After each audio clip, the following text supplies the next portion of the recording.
dedicated to each and every one of you who appreciate a great glass of wine. You know what I mean? It's Monday. Let's raise a glass to the beginning of another week. It's time to unscrew, uncork, or saber a bottle. And let's begin exploring the wine glass. Today, we return to Winephabet Street, where the letter of the day is J, and it stands for Jampal. Never heard of it? There's a good reason for that. There are only approximately 32 hectares planted.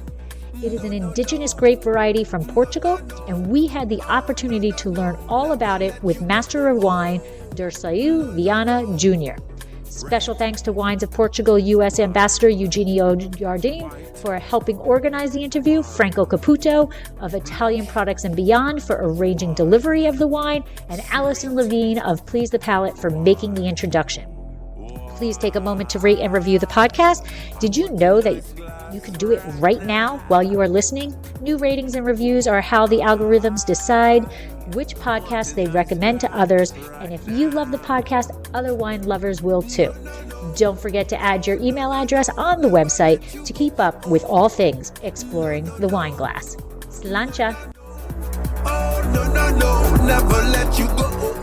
Hey everybody, I'm Lori Budd, a UC Davis winemaking program, Spanish wine scholar, sommelier service, champagne and Côte d'Aron specialist, and a WSET Level 2 graduate. You can find Exploring the Wine Glass on all the socials, as well as your favorite podcast catchers. If you haven't subscribed yet, now's the perfect time to swipe, subscribe, rate, and review. Stay in the know about all things wine by visiting my website, exploringthewineglass.com. I promise I'll never tell you what to drink, but I'll always share what's in my glass. Special, very, very special. Hello. Hi, everybody. Welcome to Winephabet Street. We are coming from Paso Robles, California, New Jersey, and London, correct, today? So yes, we are all over the world today, and we are talking about Jampal, and I hope I am pronouncing that correctly. Junior, did I correct that? Did I say that correctly? Oh, now you're muted. Oh, you're muted. Unmute yourself. Yeah, can you hear me? Yep. Yes, okay. Yeah, you pronounced that perfectly. So this is when we decided to do this grape, I really was like, there's no way we are going to find somebody to come on and talk about this grape variety and to be able to taste this wine and do all this. And thank you so much to the Wines of Portugal for helping to arrange this and introducing Winephabet Street to you. So we are very excited for today's episode, Jampal. Wow. All right. So for those of you who do not know me, my name is Lori. I am a UC Davis winemaking graduate, owner of Dirceau Wines in Paso Robles. I'm a champagne specialist, WSET Level 2, a Spanish wine scholar and Côte d'Aron. And I just can't wait to learn more about this grape variety. So Deb, how about you? I am Debbie Giaquindo. I'm known as the Hudson Valley Wine Goddess. I'm a certified specialist of wine, a wine location specialist in port and champagne, and a certified wine sherry specialist. I'm author of the book, Tapping the Hudson Valley, Day Trips and Weekend Itineraries to visit the Hudson Valley wine region. And I'm a partner in Trio North Wildwood, a restaurant in North Wildwood, and we're opening for the season next Friday. So I've got a lot on my plate this week. Yes. And today we have, Dirceau, but goes by Junior. And we rambled off a bunch of credentials or whatever, but oh my God, your credentials. Tell us a little bit about you and how you got to your credentials. And before we get into the grape, we'll go more about you. Thank you, Laura. Thank you, Debbie, for this great introduction. And also thank you, as you said, thanks to Wines of Portugal, but also thank you to Eugenio Jardim, who is the ambassador of Wines of Portugal in USA. He's a great communicator, he's a great friend, and he is the one who put us together. So thanks to him that I'm here. My name, as you said, and you pronounced it very well, is Dirceau Vianna Jr., and I was born in Brazil. and I live in London, as you suggested. And because of the difficulties of people pronouncing my first name, most people call me Junior here, so it's fine. And I came here in sort of late 80s from Brazil, where I was born, and I was studying for law and forest engineering. And when I came to London, early 90s, I started studying wine. So I work in the on trade, I work in the off trade. I've been working for a very large wine distribution company for about 20 years. So after 30 years, 3 decades of experience, I decided to open my own consultancy company. So I consult all over the world for wineries. I work at the Wines of Portugal. I write for a publication in the UK called Decanter.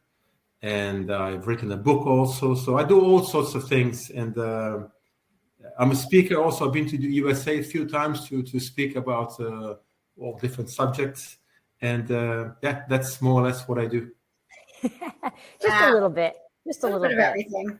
Kind of like all of us. A little bit of got our hands in different. Exactly. But keeps us busy and out of trouble, right? keep us busy, keep us out of trouble, and keeps me traveling sometimes a little bit too much because I've got projects in Spain and Croatia and Austria, Portugal, South America. So it's I spend a lot of my time in airports. It's funny. As much as I love to travel, I get that. Like, I love traveling, but it's always kind of nice to come home. And then I'm usually wishing I was traveling again after I got home. But it is airports are not exactly as romantic as people think it is when they don't travel. All right. So before we get into the interview and learning more about Jampal, we have Elmo, who is our little spokes guy here. So we're going to start our video and hopefully it works.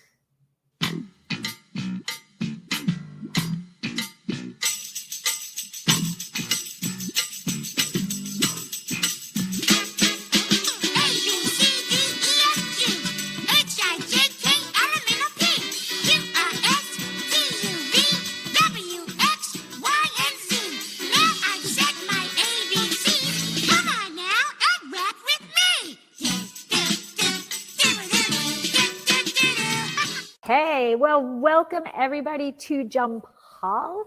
And so we're going to start off elaborating a little bit more about you, Junior.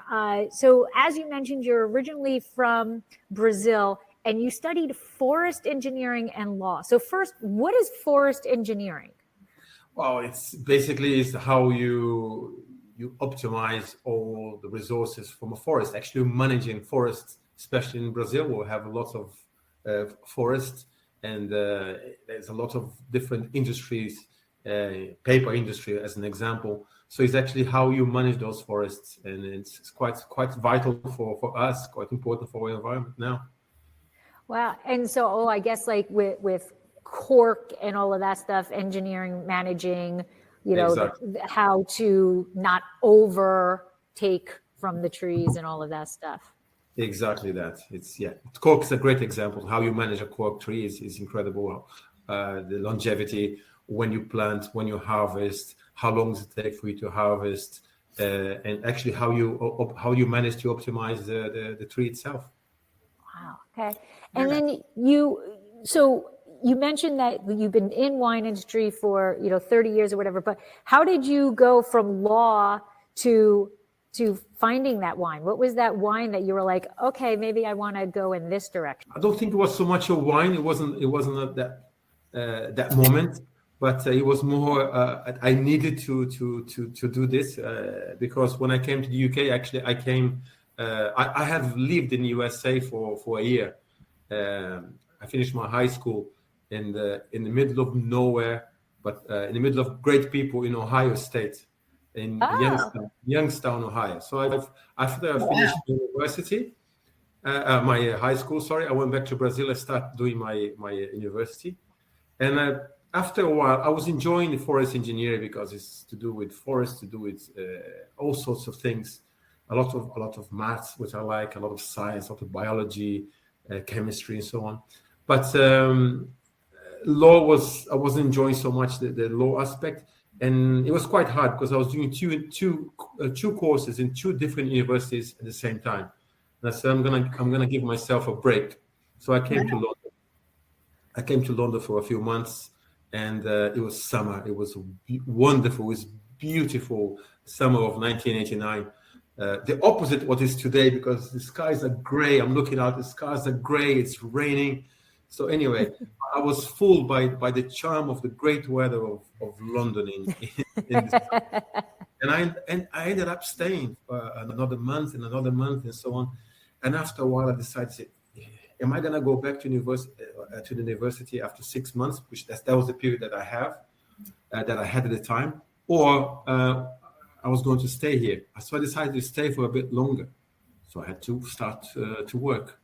And to cut the story short, because I spoke English at the time, very quickly I went up and I became a manager of a restaurant. And with that responsibility, I needed to do the wine lists. And I said, wow, I don't have no experience whatsoever.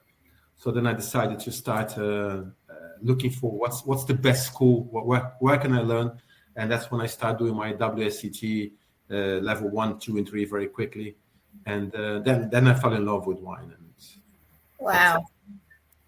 And the rest is history. The rest is history. Yeah. and yeah, still in London. Still in London. Yeah, still in London. Yeah. So you wear a lot of hats, and Junior, in your business, you're importer, buyer, consultant, project manager, wine judge, wine tourism, winemaker, just to name a few.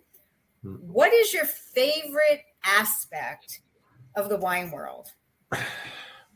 My favorite aspect, it's a great question. It's the continuous learning, because I do have a lot of different projects, and one thing you have to do as a master of wine, we have to abide by a very strict code of conduct, one of which is a conflict of interest. So what I do is actually I have different projects in different parts of the world that there is no conflict at all. For example, as like Eugenio does his job for Wines of Portugal in USA, I do a very similar job for Wines of Portugal in Europe. So what I try to do is in Portugal, as an example, I don't work with any producer. And I also write for a publication in Portugal. So I have no commercial attachment with a producer. That way I'm free to select any wine I need, to write about any wine I want to write about, without any conflict. So that's how I keep that this going. And going back to the favorite aspect, I like the very technical, like microbiology, to do with yeast, to do with bacteria and so on. So I do that for one company. I work in terms of wine producing in another country. So it just I just keep learning all the time and meeting amazing people and exchanging knowledge. And this is the greatest. That's what I enjoy the most, to answer your question. That is pretty cool. Like that, and I do think in anything, but especially in wine, the more you know you need to know more. I totally agree. No, You just can't stop learning. I knew absolutely everything about wine when I finished the WSET level 3. I knew everything. After a while, and now I know I know absolutely nothing. And then you just have to be humble enough to say, you know what, every day you learn something. And if you have that attitude, it's amazing, because every day you do learn and you're able to exchange knowledge. Absolutely. Absolutely. So Jampal is actually from Portugal. And so before we get into the grape itself, let's learn a little bit about Portugal. Like, where is it located? You know, what is its relative size? And what is it best known for in terms of like maybe a food and a wine? Like, what is Portugal best known for? Oh, that's Portugal. if you look at the map of Europe, it's located in the extreme sort of western part of that. If you look at the map, the part that's sticking out, the Iberia Peninsula on the left hand and on the sort of the left hand side, you have Spain and Portugal, and Portugal is the westernmost part of that Iberia Peninsula. It's a small country. I think it's probably the size of New Jersey. It's not maybe not bigger than that. But it's actually, if you in terms of area, it's 92,000 kilometers square, which is not very much. Oh. Basically, it's roughly 200 kilometers from east to west, and 600 kilometers from north to south. So you can easily go from north to south in sort of a day's driving. But amazing diversity in terms of terroir, amazing diversity in terms of soil, a lot of different, talking about wine now, a great diversity in terms of climatic. It's almost in a crossroad between continental climate coming from Spain and the Atlantic influence from the west, and some Mediterranean from the bottom, from the south of Portugal. So it's a very small country, but it's an amazing diversity of its terroir. And if you layer that with an incredible number of indigenous grape varieties, some of which even myself, I'm going there once or twice a month sometimes. Even some of them I'm discovering now. So there is a lot to discover in Portugal. It's incredible country. And I see, like, I'm going back like 40 or 50 years in this country. We used to, in Europe, basically, we used to drink a lot of German wines, sweet German wines.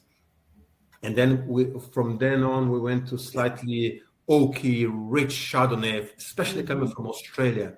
And then now we're moving on to Pinot Grigio and Proseccos and Sauvignon Blanc from New Zealand.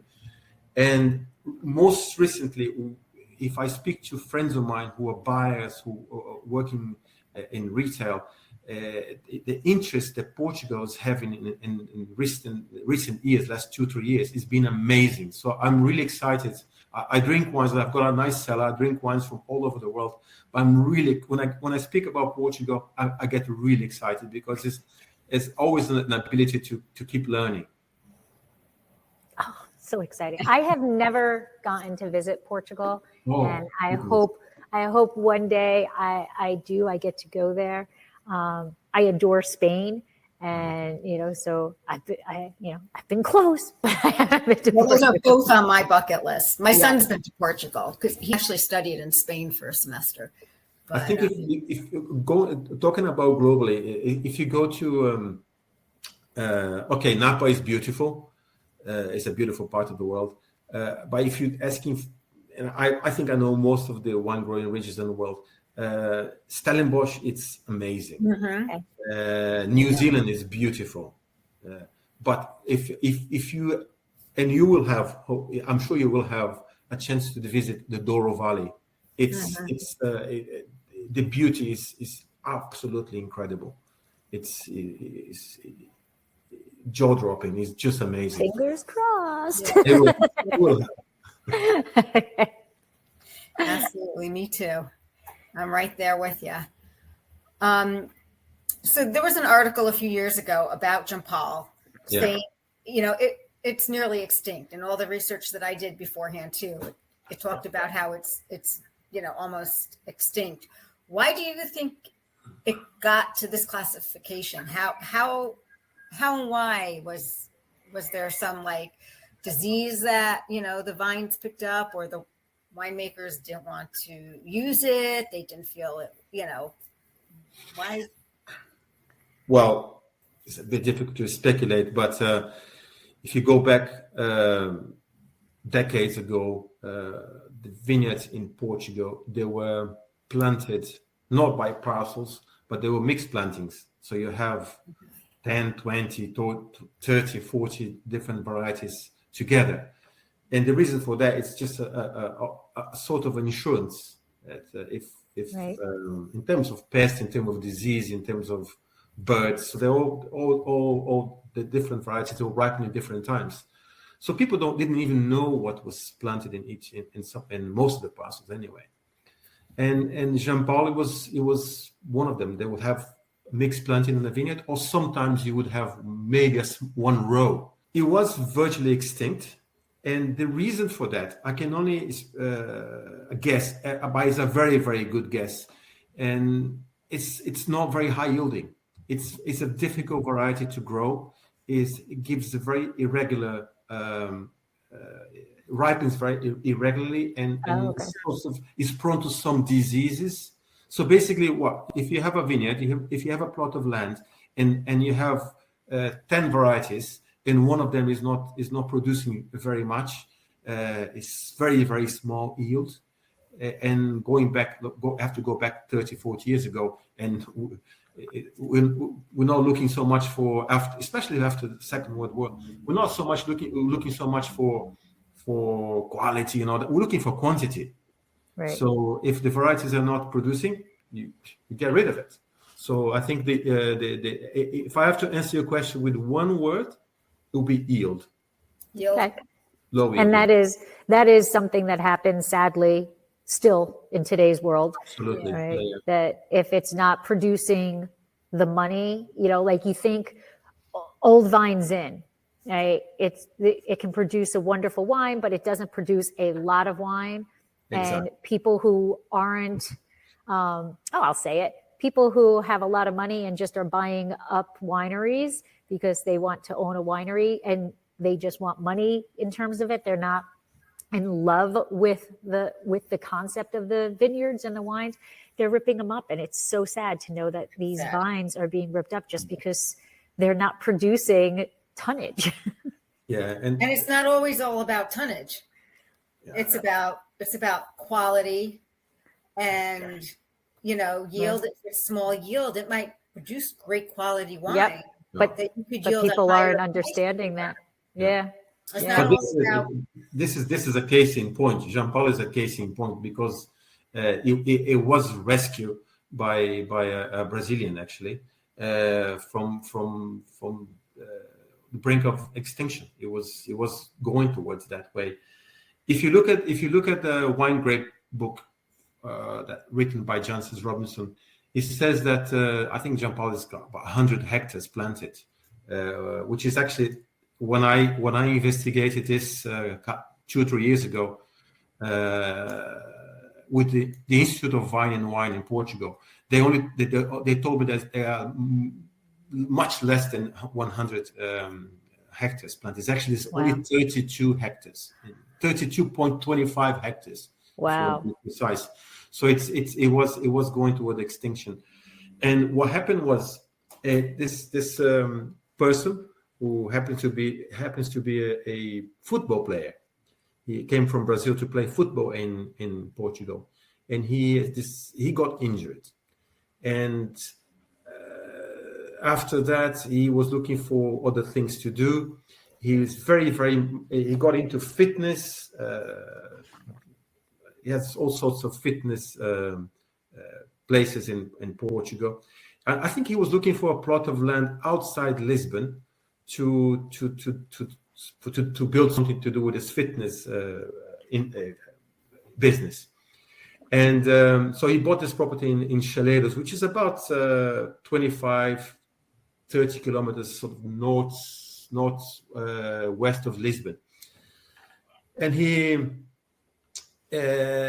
started to clear the plot, and he found some old ruins, I think Roman ruins that go back to 700 years old.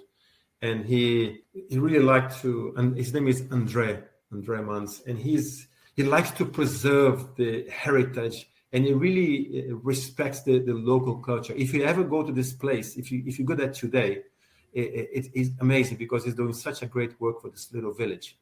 But basically, he started making friends around the village, and one day a lady knocked at his door and said, "Listen, I've got this small plot of land." And I think he lets them know that he liked wine, or if he wanted to make wine, something like that. And this lady said, "Listen, my husband passed away. My son is I think is working in Lisbon, working somewhere. He's not interested in this plot. And I got some vines there. Would you like to buy from me? And he said, yes. That's what he wanted to do. He wanted to make just a little bit of wines to share with his friends. So he'll make small quantity of high quality. So he went to look at this plot, and there was mostly what was planted as variety called Castelão, and there was one row of this white variety which no one knew what it was. So he asked the lady. She said, I don't know what it is.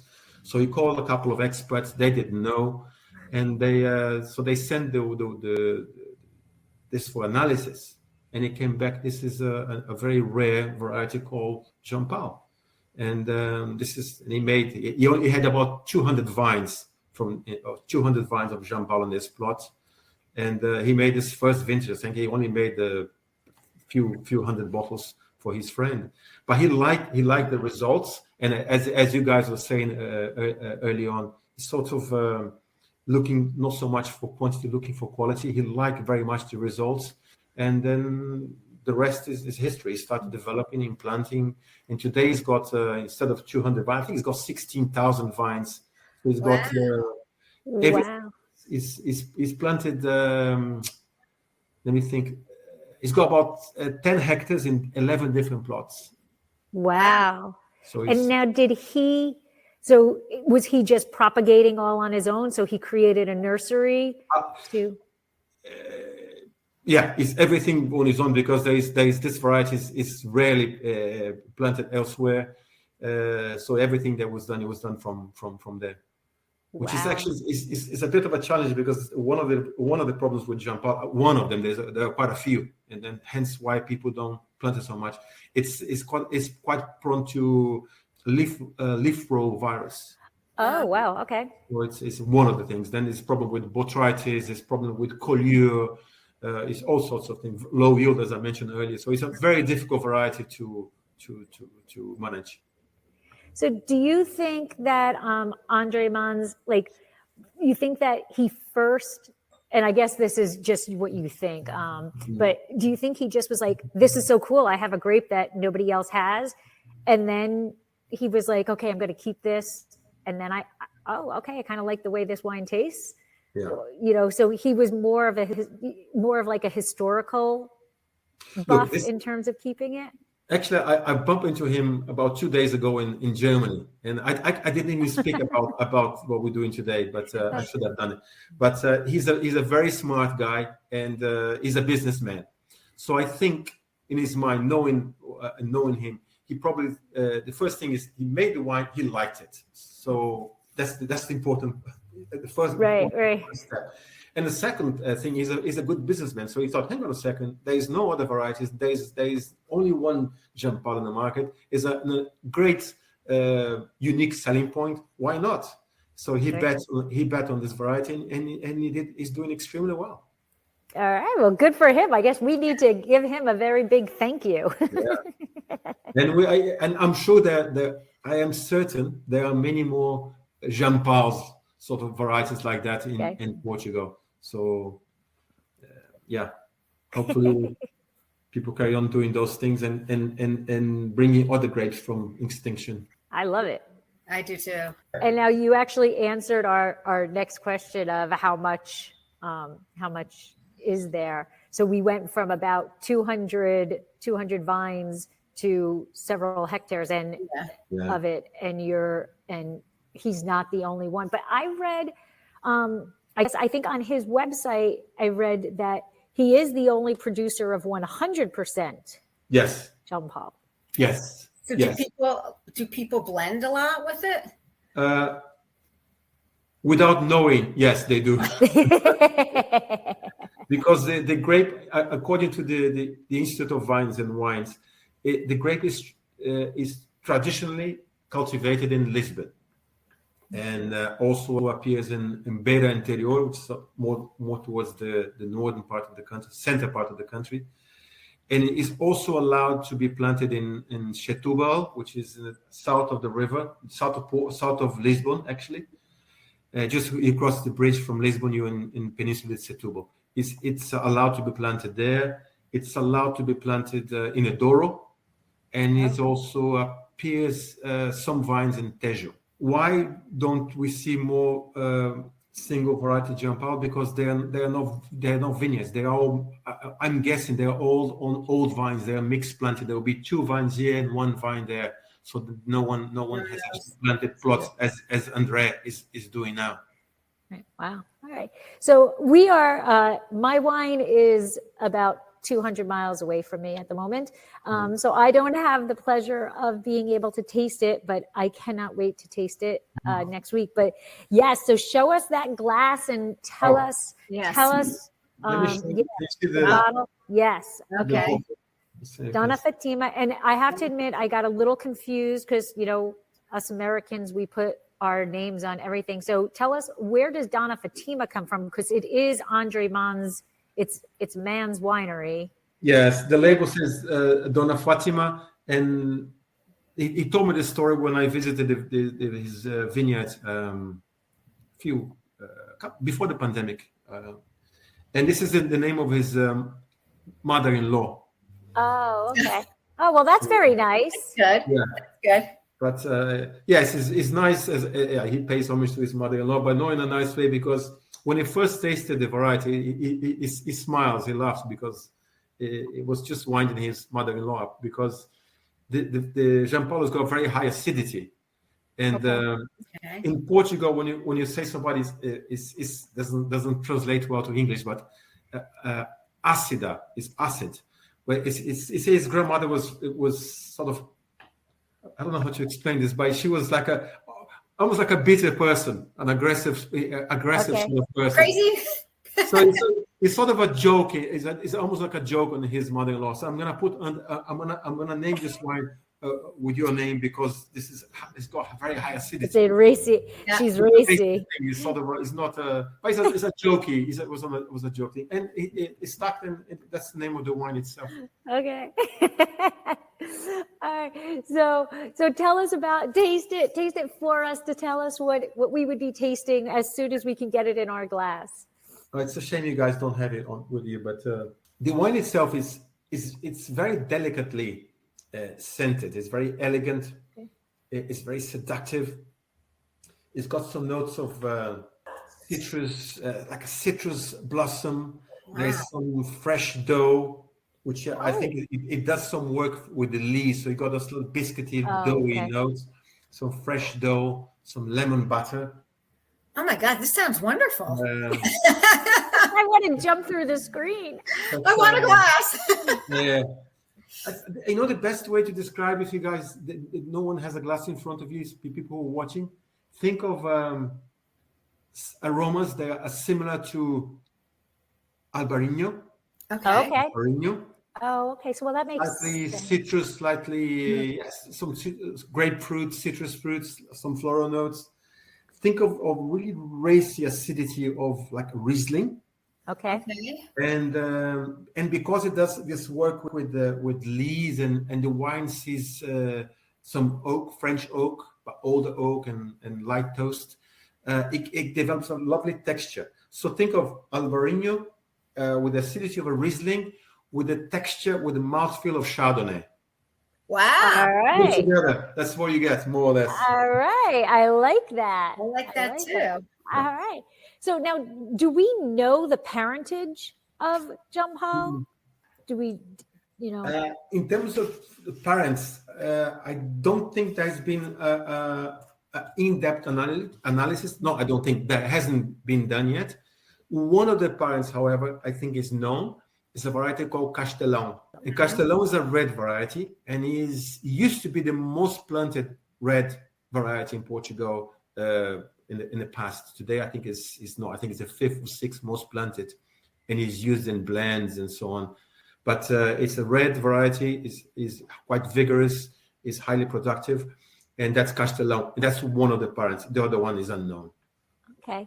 And so but it has been determined that it is actually indigenous to the Chaleros region of Portugal. Yes, I think the people, they usually say you put the origin of the variety where you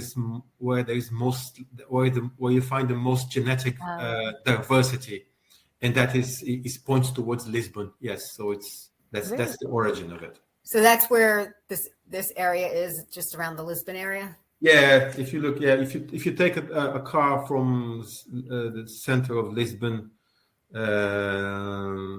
depending how the traffic is, half an hour driving up. It's half an hour, 40 minutes from northwest. I'll say northwest of Lisbon. The area itself, what is the terroir like in that region?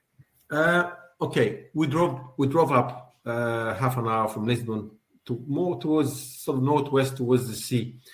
This village called Chaleiros is about 6 kilometers from the ocean. It's very, very windy. One thing you need to know. It's in the middle of a valley. Some of the vineyards are planted the north facing, some are planted the south facing. It's got quite a high variation of temperature. In the summer, you go there when is variation not so much during seasons, but also during the day. So you go in the seasons. In the summer, it's very hot, and the winters are very cold.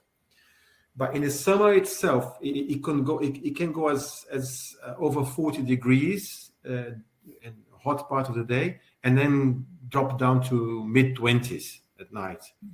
So it's quite a huge variation of temperature. And in the winter, you could go as low as 0, and when it's warm, is sort of 10, 11 degrees. And the vines here are planted in different altitudes. So you have starting from 50 all the way to about 250 meters of altitude. And it may not seem very much, but the difference in temperature could be as high as 5 degrees between the bottom. So it's a lot of variation even in that way. The soil itself is mostly clay and limestone, very stony. It's very, very, very labor intensive, very hard to plant vineyards there. It's very stony. Because I said to you, it's only 6 kilometers from the sea. That area was under the sea about 5 million years ago. Mm-hmm. So if you look very carefully in the vineyards, you see seashells and some fossils. And does it have a lot of marine influence? Yeah, it is. You do find a lot of, especially with the wind. Quite windy there. You got this. And actually, sometimes even in the wine itself, you got some lovely salinity. Mm-hmm.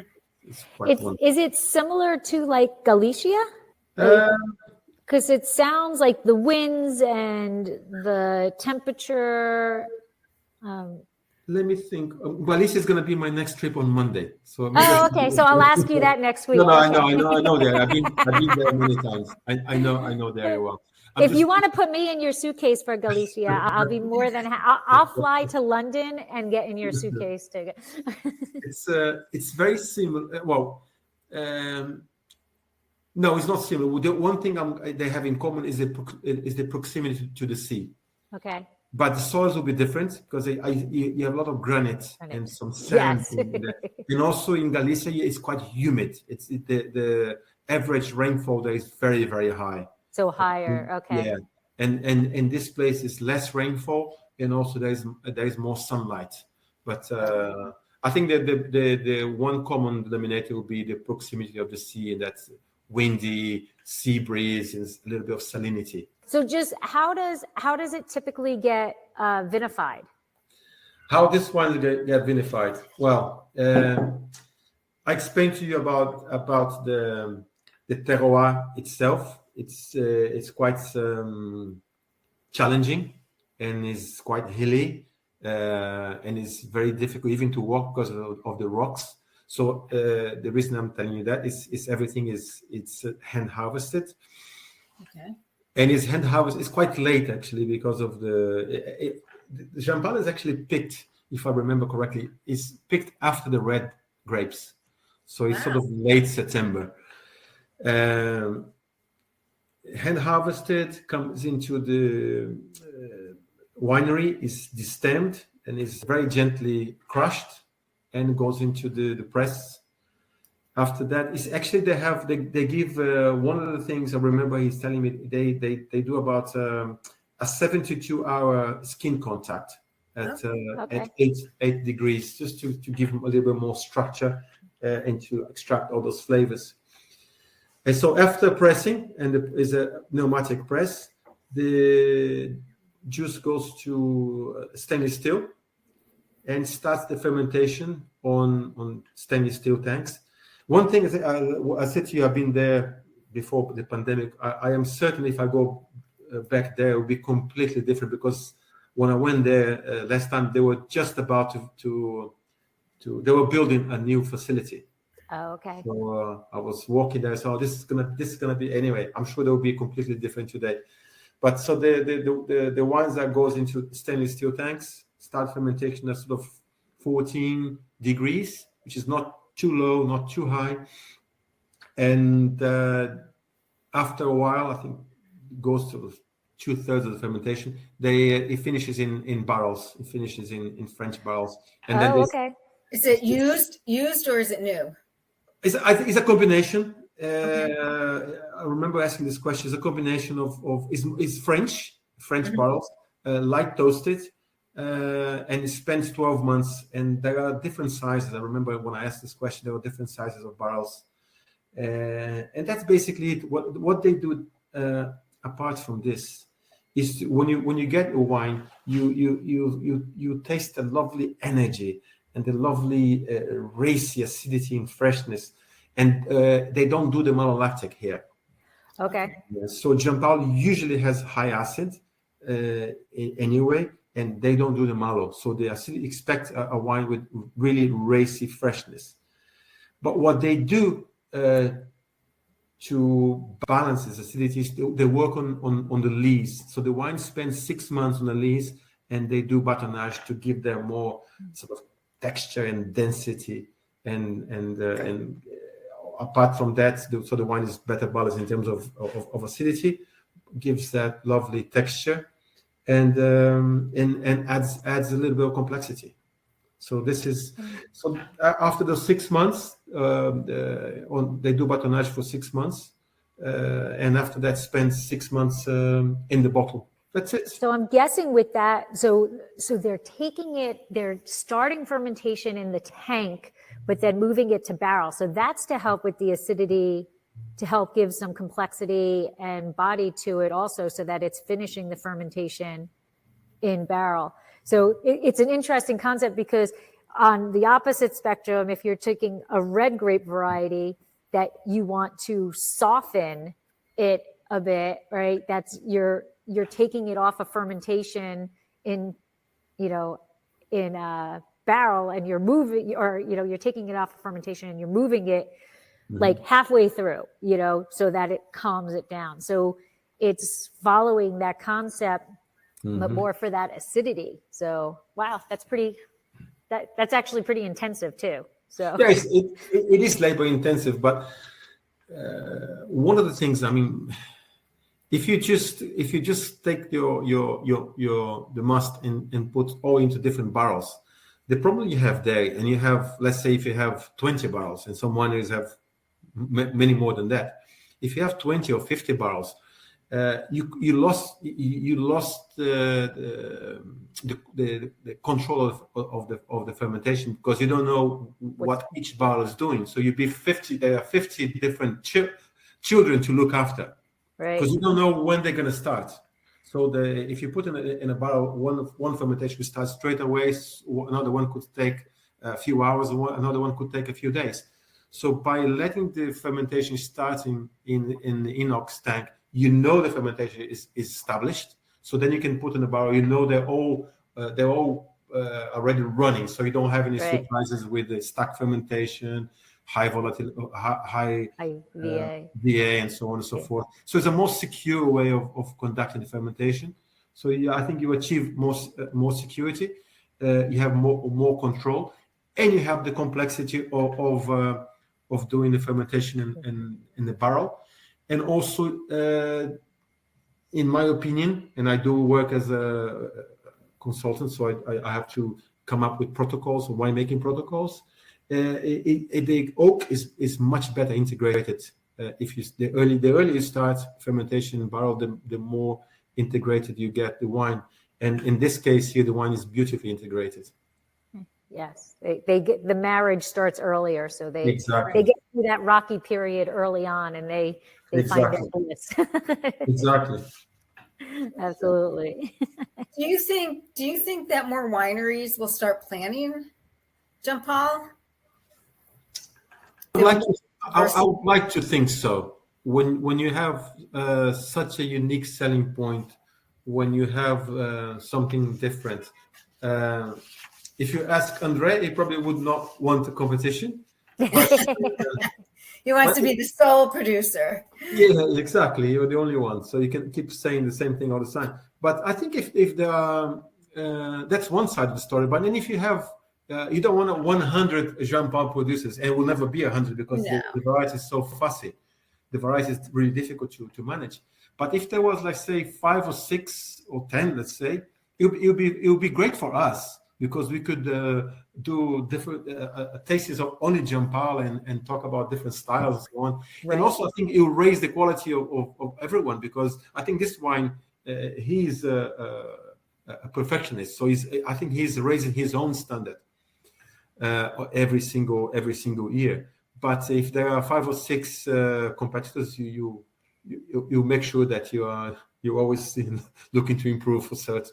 Now, you had mentioned, that it is a pretty late ripener and all of that stuff, but then you talked about the ocean influence and all of that. So, and it being finicky, is it prone to mold? Is it is with the breeze, or is the wind helping it kind of dry out a bit?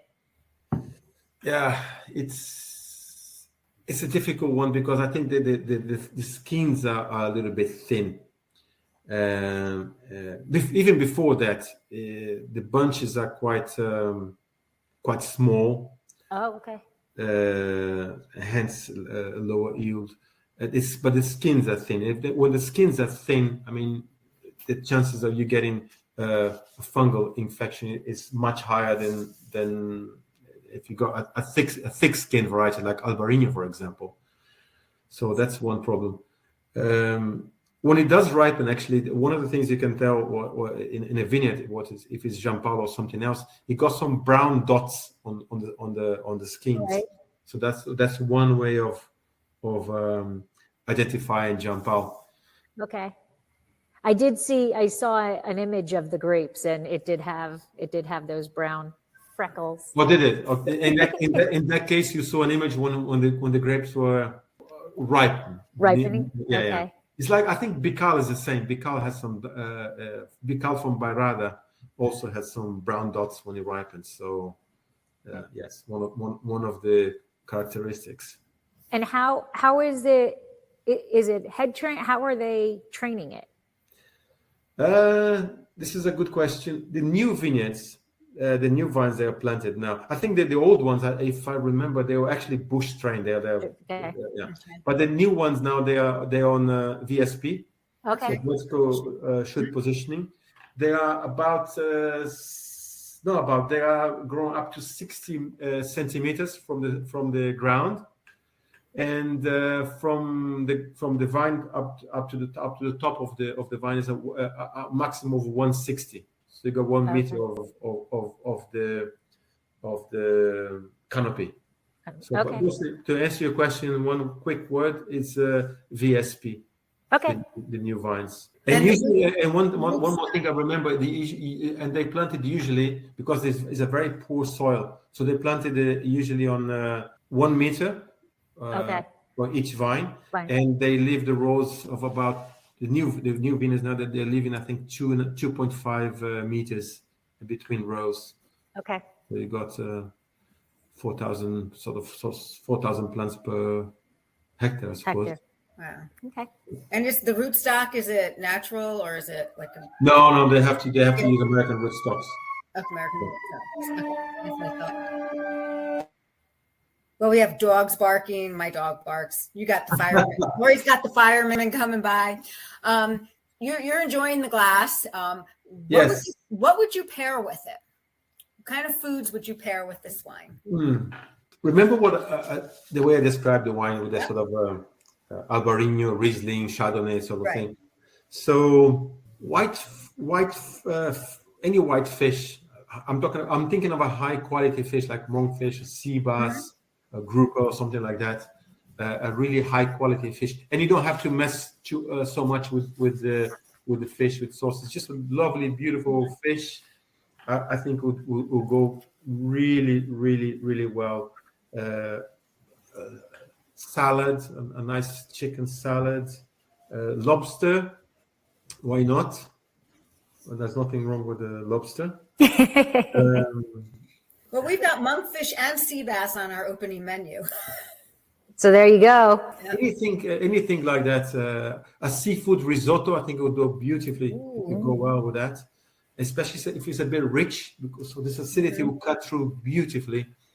It's such a wonderful story to tell, and the wine. But it's not only a story; it's a great USP. But it's the quality of the wine is actually very good. So it's not just a gimmick. The wine is great. But I would treat it as, if you think of a sort of again, it's a mixture of a sort of really extreme northern Burgundy with a southern Burgundy, because it got the acidity of like a Chablis. It's got some sunshine. It's got the kiss of sunshine of a sort of a Maconnais. If you go on something in between, everything I told you, fish, chicken, seafood risotto, and I'm sure you'll do very well. And the other thing is, I'm looking at this wine here. The label says 12.5. In the chemical analysis, I think it's 12.6, which is exactly what more or less low in alcohol. Right. And it's 6 o'clock in London, so I am allowing myself a sip of wine. It's 6 p.m. It's a great wine just to have a glass. It's refreshing. It's low in alcohol. It's great by itself. I like wines that you can drink by themselves. Yeah, you do it by itself. It's no problem at all. It's low in alcohol. It's got beautiful acidity. It's bone dry. It's got less than 1 gram per liter of sugar, so it's bone dry. And it just helps it helps with the diversity of the wine in general. I love that. That's what I love about Portugal. I drink wines from all over the world. I enjoy wines from all over the world. I would say favorite. I don't have a favorite wine, but I like whichever one is in my glass. That's right. Whatever is it. I like the diversity. I like to learn something new. If you take into account, for example, look at the statistics from the OIV, and there are over 10,000, according to them, there are over 10,000 known grape varieties in the world. 13 of them account for 1/3 of the world's vineyard area. And if you pick 33 of them, they account for half of them. So it's, and if you go country by country, for example, if you go to Argentina, you take 4 varieties. You take, let me remember this. If you take Malbec, you take Bonarda, you take Criolla, you take Cereza, those 4 varieties, they account for half of the plantations of Argentina, okay? Then you go to another country. And I'm not saying nothing bad about Argentina, because they make some great wines, and I like their wines. But you take another country, Australia, you take Syrah, Cabernet, and Chardonnay. It accounts for 60% of all the plantings. You go to New Zealand, Sauvignon Blanc accounts for 73% of what's planted. So it's quite. I'm not saying lack of diversity, but they are very good on what they do. And I do enjoy Sauvignon Blanc from New Zealand from time to time. But I like Portugal because of this amazing diversity of sometimes. And I'm supposed to be an expert in Portugal, and sometimes I go there, as I said, a few times a month, and somebody say, "Hey, taste this. Have a look at this. What is this? It's a grape variety called," and they give me the name of the varieties. "Have you heard of it?" "Yes, I've heard of it, but I have never tasted, not as a single variety." So there's a lot of with you guys ask me a question. What is exciting? What excites you the most is this ability to keep discovering, and I don't think there's many countries they are better than Portugal in this way of sort of learning and discovering. So this is why I get excited when I speak about Portugal.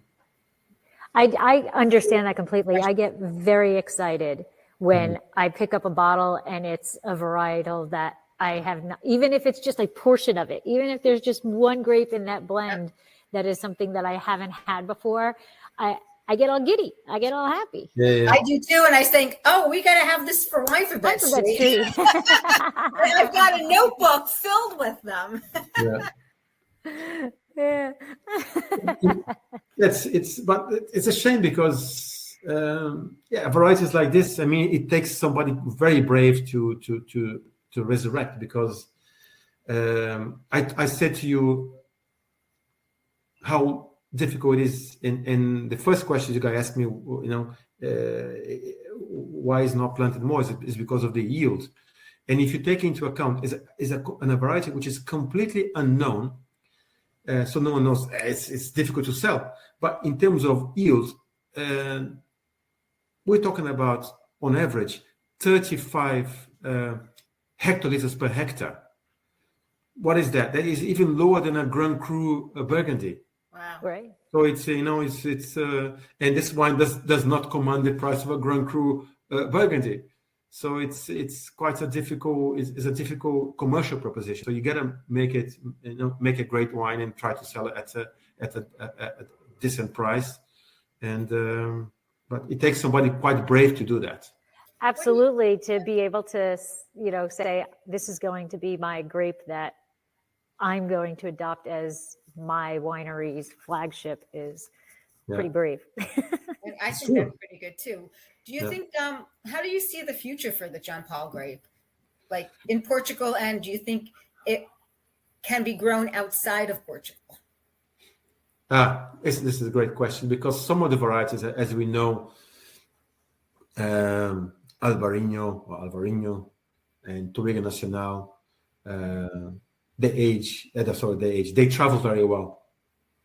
We see Touriga Nacional in USA, you see Touriga Nacional in Argentina, and now in Bordeaux. So how about that? Yeah, and I remember when I was giving sort of a lecture, and people asked me to look into the future, and I said, you know what? What's going to happen one day? You're going to have Alvarinho planted in Bordeaux, and people look at me like I was mad. And this is like 10 years ago. But to be honest with you, even I was surprised with the speed that this my sort of what I was thinking about. I knew it was going to happen at one stage, because it is a wonderful variety and it retains acidity in warm climates. Mm-hmm. So that was a forecast I had, but I was quite surprised myself with how fast it moved.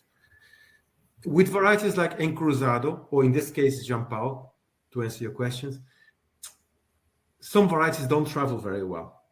And as Encruzado is one of them. Baga from Bairrada is another one, which I'm not sure it travels very well, so we might not see Baga planted elsewhere. I doubt very much that people are going to be knocking at André Mans's winery, say, I really want some cuttings of Jampal because I want to plant it. I can see why, because it retains an amazing acidity and amazing freshness, talking about climate change now. And for example, I work for a producer in Croatia, so we have to plant new vineyards, and I'm looking for varieties that retain acidity. I'm not planting a vineyard for tomorrow or for the next 5 years. I'm planting a vineyard for the next 25, 30 years. Right. So you got to be looking at climate change and so on. So varieties that have retain acidity and have low pH. But the problem with Jampal is the yields are so low. It doesn't commercially. You're like, it's a shame. If the yields were good, I would say, I think in the next 10 years or 15 years, I see people planting Jampal in warm climates like, I don't know, California or so on and so forth. But in this case, as much as I like to say yes, I don't think so. Okay.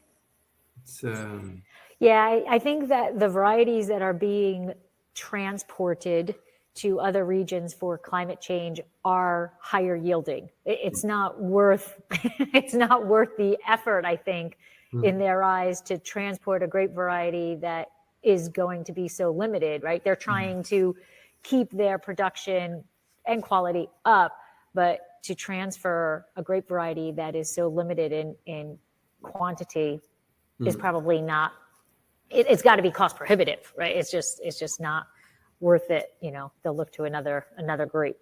Yeah, because this variety is so unknown. There is no clonal material. There's no Right. studies on clones. So if I'm working a free consultancy for a winery for a Californian producer who's looking to plant varieties, look for like Arinto. Arinto is a variety which it can make fantastic wine. It does yield okay, and it retains wonderful freshness. So if you're looking for Portugal to plant as a source of grapes, Arinto is probably it's a great white. There are many other whites. There are some reds, but Arinto is a good one, and it does travel very well. It's planted all over Portugal from north to south. Okay. And one thing, it has to give not low yield, not high yield. I think we're talking about quality, but it has to retain acidity. It has to retain freshness. It has to be able to give a sense of place, Right. And like Chardonnay does. If you taste Chardonnay is quite malleable, and is a variety that is able to.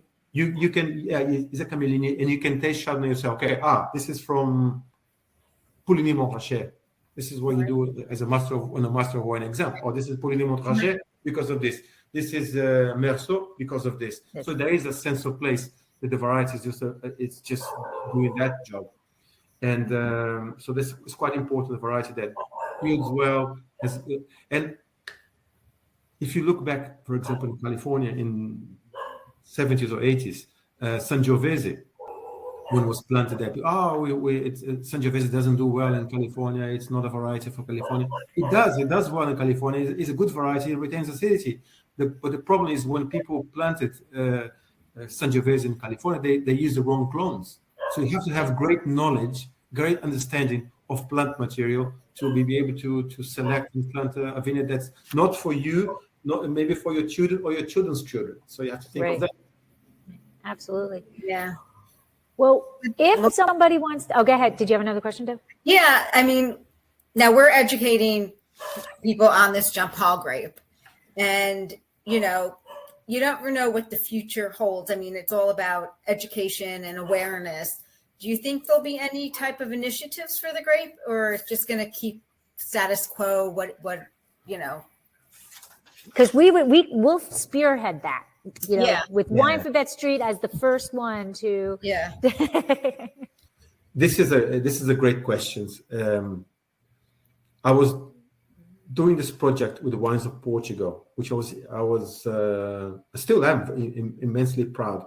It's called Hidden Gems, or called Castas Raras in Portuguese, which has been the rare grape varieties. And this is how I found this Jampal, which is basically is not to demonstrate to talk about those varieties. It's actually to demonstrate. It's not only it's to actually find those varieties, single varieties, and then do master classes and do tastings with the trade, with buyers, with journalists, so they could understand how diverse Portugal is. I said to you, I'm excited because there's over 250 grape varieties. But and you can read that in a book or you can hear in a podcast. But this is actually tasting the wines. So.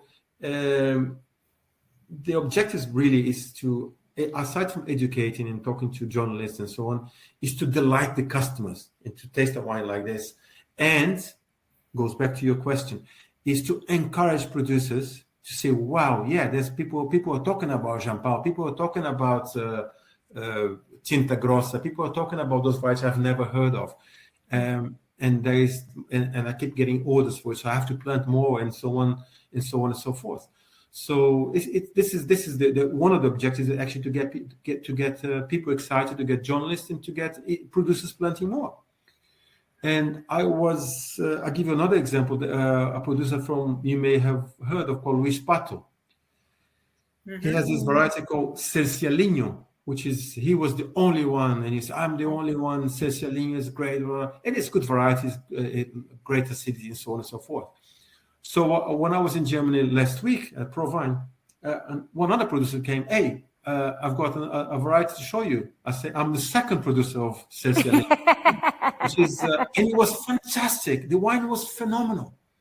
So yeah, this is one of the objectives of doing this project called Hidden Gems, is to get everyone involved, including the producers who maybe will plant, and we have more things to talk about.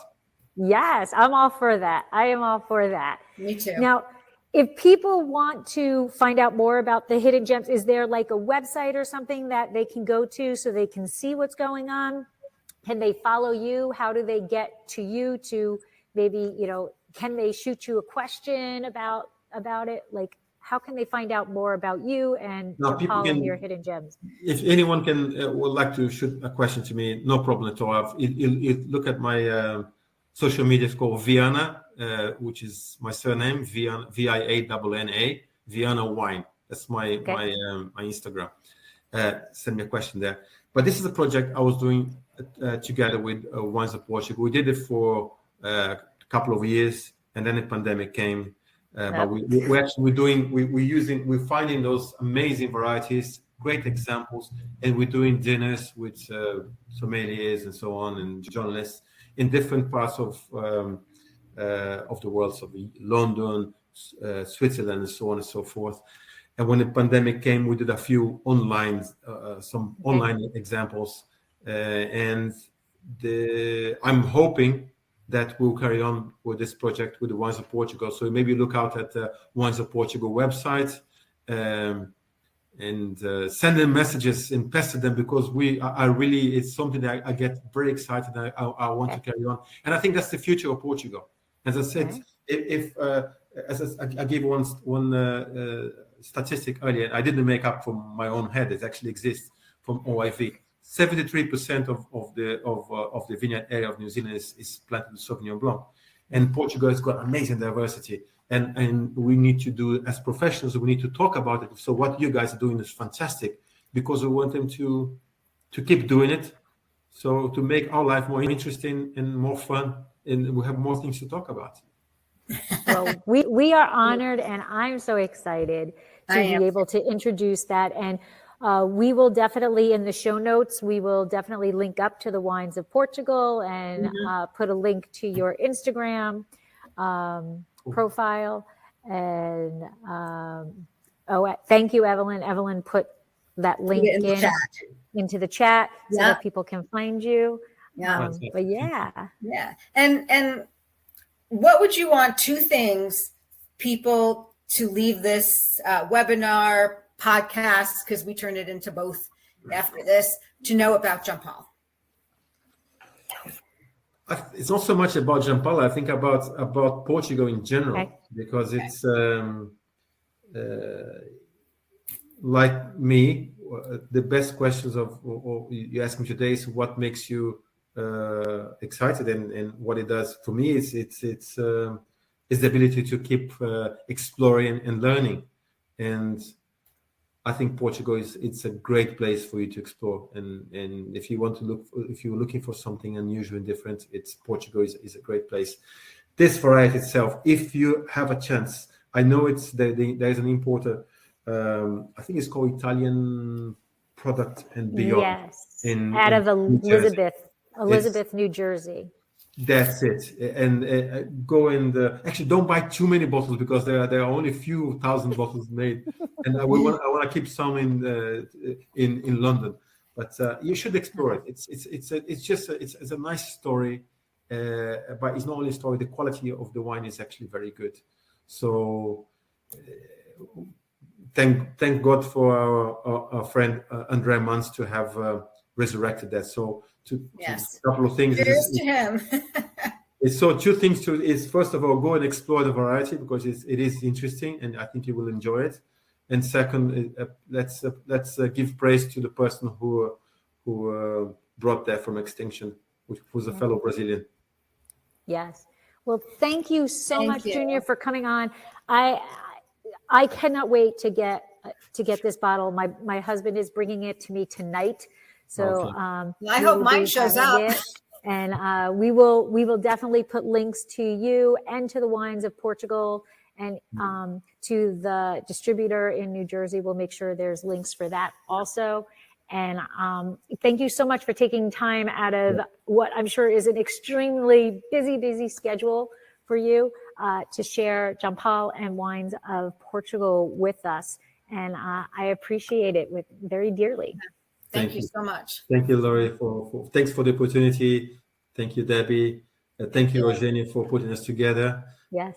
Thanks to Wines of Portugal for everything they do to communicate, to talk about an amazing Wines of Portugal. And thank you to Andrea. My imaginary glass. Yeah, mine too. Cheers. Slancha. Have a great day or evening. Thank you. Have a good weekend. Bye-bye. Take care. Bye-bye. Bye. Even in the Bible, water. This has been another episode of Exploring the Wine Glass. Thanks for listening. If you have suggestions on what topics you would like me to discuss, please reach out on social media. You can find me on Twitter, Instagram, and Facebook as Exploring the Wine Glass. I am also on LinkedIn as Lori Hoyt-Budd. Of course, you can always email me at exploringthewineglass@gmail.com and sign up for my newsletter at exploringthewineglass.com. If you enjoyed what you heard, please rate, review, and subscribe to help others find me more easily. And most importantly, tell your wine-loving friends, because if you like the podcast, they will too. Podcast music is Wine by Kevins. Until next week, Slancha. I want a nice glass right now. I'm on TV for my 10,000 hotel. There is always time for a good glass of wine.